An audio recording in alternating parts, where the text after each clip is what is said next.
دوستو، بغداد میں ایک نان بائی ہوا کرتا تھا جو اپنی مہارت اور خوشبودار نان کلچوں کی وجہ سے مشہور تھا۔ لوگ دور دور سے اس کے گرم تازہ نان خریدنے آتے تھے، لیکن جیسا کہ دنیا میں اکثر ہوتا ہے، کچھ لوگ اسے کھوٹے سکے دے جاتے تھے۔ نان بائی ان سکوں کو دیکھ کر جانتا، پرکھتا اور پھر خاموشی سے اپنے گلے میں ڈال دیتا۔ وہ کبھی کسی گاہک کو نہیں روکتا، نہ ہی اعتراض کرتا اور نہ یہ کہتا کہ تم نے مجھے دھوکہ دیا ہے یا بے ایمانی کی ہے، نہ غصہ کرتا اور نہ شکایت۔ وہ محبت اور صبر کے ساتھ وہ کھوٹا سکہ بھی قبول کر لیتا اور بدلے میں اپنی بہترین نان پیش کرتا۔ وقت گزرتا گیا اور پھر ایک دن اس نان بائی پر زندگی کا آخری وقت آ گیا۔ اس نے اپنے خالق کو پکارا اور ایسی عاجزی اور اخلاص سے دعا کی جو سننے والوں کے دلوں کو موم کر دے۔ وہ بولا، اے میرے رب، تو خوب جانتا ہے کہ میں نے تیری مخلوق سے کھوٹے سکے لے کر ہمیشہ انہیں بہترین، خوشبودار اور لذیذ نان دیے ہیں، کبھی کسی کو اس کے کھوٹے سکوں پر شرمندہ نہیں کیا۔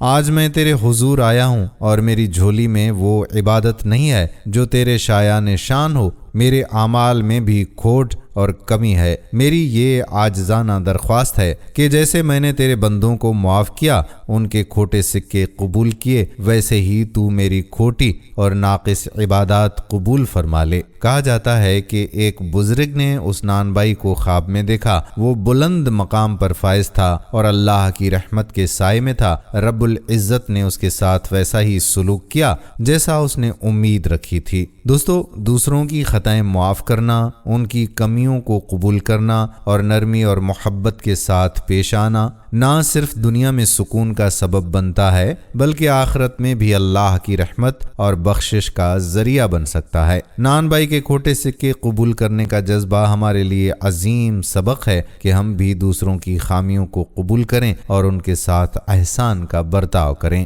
اللہ سے دعا ہے کہ اللہ پاک ہمیں سیدھے راستے پر چلنے کی کامل توفیق عطا فرمائے، آمین۔ ویڈیو پسند آئی ہو تو اپنے دوستوں کے ساتھ اسے شیئر ضرور کر دیں۔ آنے والی ویڈیو تک اپنے میزبان قادر بخش کلہوڑو کو اجازت دیجیے۔ اللہ حافظ۔